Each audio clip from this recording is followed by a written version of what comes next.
আমরা জীবনে চলতে ফিরতে গিয়ে নানান রকম দুঃখ কষ্টে পড়ে আমাদের হৃদয়টা আল্লাহকে বলে উঠে, হে আমার রব, হে আমার আল্লাহ, আমি এই দুঃখ কষ্ট আর সহ্য করতে পারছি না।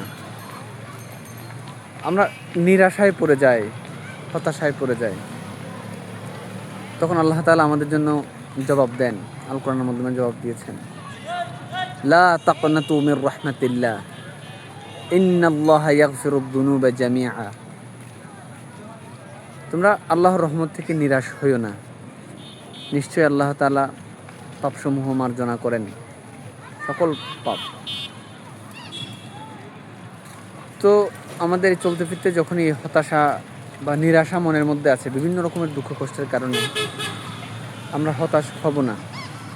আমরা আল্লাহর কাছে ইস্তেগফার করব, আল্লাহর কাছে ক্ষমা চাইব। আল্লাহ নিশ্চয়ই আমাদেরকে ক্ষমা করবেন।